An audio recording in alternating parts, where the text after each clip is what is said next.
Hi there. Today's question is, did Jesus pre-exist his incarnation, and did he pre-exist the creation of the world? You see, some believe that Jesus came into existence only after he was born of Mary. The idea is that prior to his incarnation, Jesus did not exist. That is not what we find in the Bible. Jesus' words in John chapter 17 are enough to disprove this notion. He said in his prayer, "And now, O Father, glorify me with thine own self, with the glory which I had with thee before the world was." Jesus is clearly stating that he existed in a state of glory with the Father before the world was created. And in his prayer, he's asking the Father to glorify him with that same glory. In his letter to the Philippians, Paul expanded a bit on this point by stating that Jesus, who being in the form of God and thought it not robbery to be equal with God, humbled himself and took the form of a man. So in his prayer, Jesus was asking the Father to glorify him back with the same glory he had before, which is an undeniable evidence of the pre-existence of Christ. But that is not all. You see, John tells us that the Word, or Jesus, was in the beginning with God. If you are with a person, you cannot be that self-same person.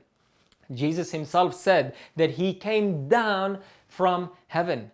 He said that before he came to this earth, he was up in heaven. Furthermore, when Jesus said, "Before Abraham was, I am," Jesus was claiming to be the one who spoke with Moses from the burning bush, which is another clear evidence that he pre-existed the incarnation.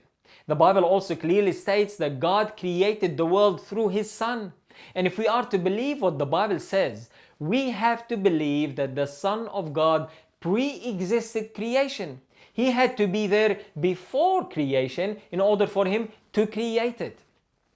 The Old Testament teaches the same thing as well. Talking about Jesus, Micah said, "Whose goings forth have been from of old, from everlasting, or from the days of eternity." In the story of Sodom and Gomorrah, we read about a Jehovah who brought down fire and brimstone from Jehovah up in heaven.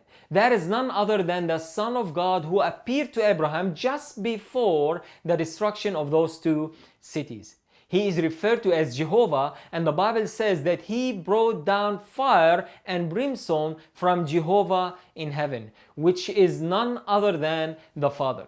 So if we are to believe the words of the Bible and the words of Jesus himself, we have to believe that Jesus pre-existed the incarnation and pre-existed creation as well, since all things were created by him and for him. I hope this helps. God bless, and don't forget to send your questions in.